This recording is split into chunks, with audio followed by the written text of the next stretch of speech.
An estimated 274 people die each day from blood clots.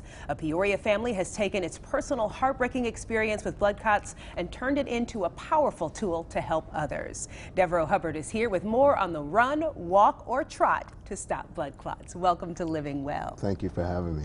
So tell me about your son, Deveraux Hubbard. Wow. Deveraux, we called him two, was just a lovable child. He was a big young man, about 6'2", 260 pounds, but we called him a gentle giant.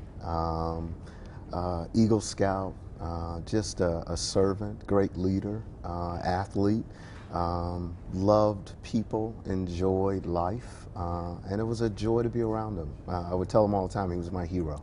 And did you have any idea that he had trouble with blood clotting? Not at all. No idea at all. He came home about that Wednesday before he came home from college. We knew that he was battling with flu-like symptoms, and when he came home, our goal was just to treat the flu. Call the hospitals, shared, here are his symptoms, he's tired, he's fatigued. They said, just give him fluids, he'll be okay.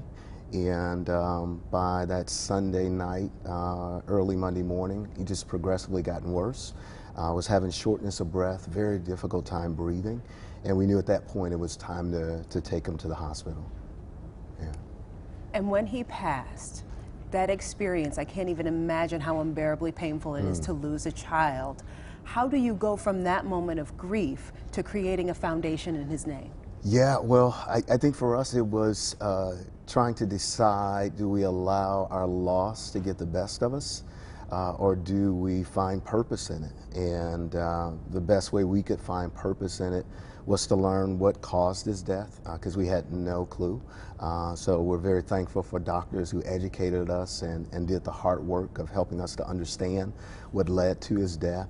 And because we didn't know anything about blood clots, DVTs, pulmonary embolism, all of that was foreign to us, then we wanted to get educated. And immediately, as we realized that a lot of people didn't know about blood clots, we wanted to make sure that others were educated so that they wouldn't have the same experience that we had. And that is a beautiful thing. And now the Run, Walk, or Trot to stop blood clots is now in its 6th year, coming up this Saturday. How does it work?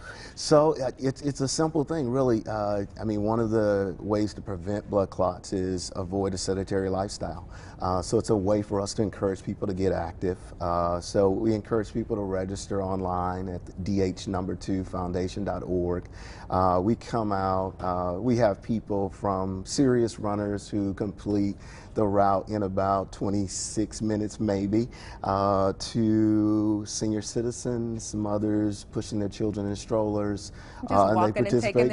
They enjoy each other's company, and what it does, it gives us opportunity. We typically have one of the physicians from BCDI to share information about bleeding and clotting disorders and how to prevent it. We also have other health vendors available to help people just generally with their health.